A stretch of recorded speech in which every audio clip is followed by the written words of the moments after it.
Reaction here in the local LGBT community is shock as well. More on this angle now from our Christopher Brantley. Christopher? Well, good evening, Ray. Just about everyone we spoke to today had the same reaction, absolute shock that today's worst shooting in American history was made against members of the LGBT community. While the shooting happened in Orlando, its effects were felt strongly here, and now an act of violence is being met with a force of love. I'm heartbroken, and I'm having a hard time not crying all morning long. I can't even fathom to understand how someone can justify that in their mind and cause so much damage in a community. In Sarasota today, 100 miles south of Orlando, the pain was palpable. It will change so many lives in a sad way, in a way that a lot of people will never get over. Donna Hanley is the executive director of Also Youth in Sarasota. The group works with teens and adults in the LGBT community. You know, cliche things like, I can't believe this happened. I don't even say that because I can believe this has happened. Hanley says hatred and violence towards LGBT people has always existed, but what happened today was unspeakable. Tomorrow, the doors of the Also Youth office will be open and counselors will be on hand. People are going to want to talk about gun control.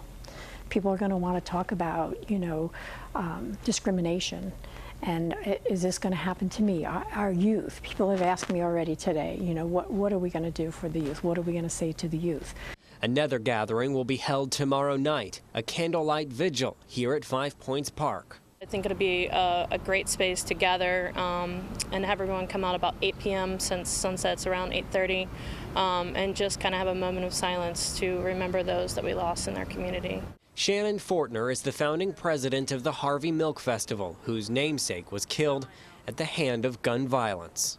The fact that this is still happening in 2016, this is Harvey Milk Festival. Harvey Milk was murdered by a gun as well. So this is something that really resonates with our organization. The sign on the wall of Also Youth reads, "Hate-Free Zone," but that doesn't extend everywhere. It's definitely a reminder of why we still are fighting for reminding people that we should all be equal and that someone's opinion shouldn't matter or be able to cause harm to other people. For Hanley, the hardest part of explaining today's tragedy is understanding how it happened in the first place.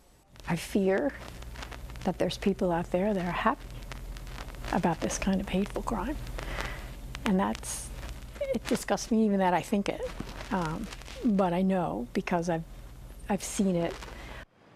And we've all seen it today. Again, tomorrow night, a candlelight vigil at 5 Points Park at 8 p.m., followed by a moment of silence. And for anyone struggling with coping, the doors to Also Youth will be open starting at 10 a.m. in Sarasota. As we said, they'll have grief counselors on hand to help make sense of a senseless tragedy.